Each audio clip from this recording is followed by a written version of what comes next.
Welcome back. Last month, more than 2,300 probationary employees were let go from the Interior Department. That included 1,000 workers at the National Park Service and 400 employees at U.S. Fish and Wildlife.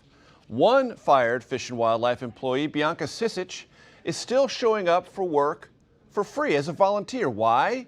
Because she's so passionate about her job. And Bianca joins me now. Bianca is in her work truck and joining us via Zoom. So Bianca, tell us where you are and what you're about to do. Yeah, so I'm out at Atwater Prairie Chicken National Wildlife Refuge today, out in Eagle Lake, Texas, and we're working on building acclimation pens for the endangered Atwater prairie chicken. They're bred in captivity and then moved here, and so they need a place to stay so that they can get used to the prairie before they're released.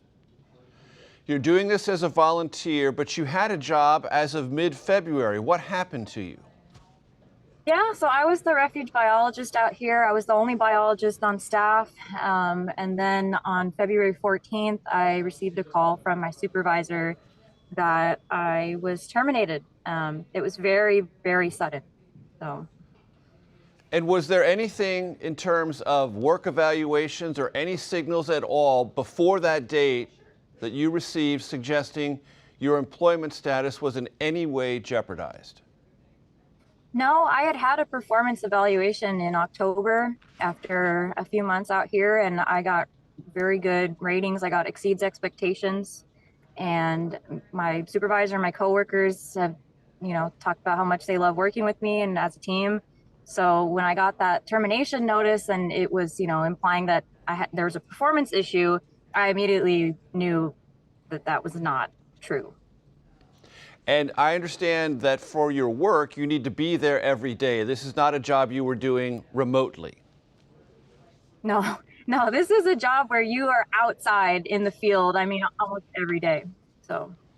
And what is it, for the audience's benefit, Bianca, that you do now as a volunteer and you did previously as a paid employee of Fish and Wildlife? Yeah, so as the biologist on staff, I largely focused on habitat restoration of the native prairie out here. The Texas coastal prairie is, a very endangered habitat as well. There's only 1% of the habitat remaining. So in order to help the species out here and help the endangered Atwater prairie chicken, you have to have a healthy habitat as well. So, that's what we're out here doing, taking care of invasive species, keeping it a prairie, keeping it looking good and beautiful. So. And how endangered is that particular species, Bianca? They are very endangered. They're one of the most critically endangered species in North America, actually. There's less than 200 remaining in the wild. And what is it called again? It's the Atwater's prairie chicken. Okay. And why are you doing this now as a volunteer?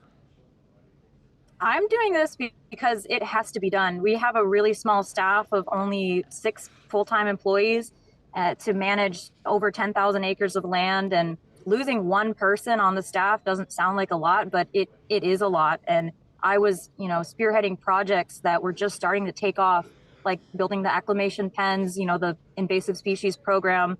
I had all of that knowledge, and when I was lost, that went with me too. Even in my short 8 months out here, I was doing a lot. So I have to show up here and still supervise, the interns that are out here and work with people to pass on that knowledge if eventually I'm not able to get reinstated. So. And Bianca, by definition, volunteers are not paid. So how are you making ends meet?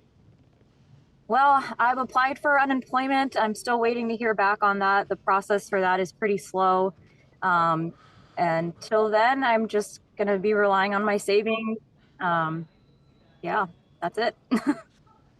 Well, Bianca Sicich, thank you for your time and keep volunteering. Yeah, thank you so much.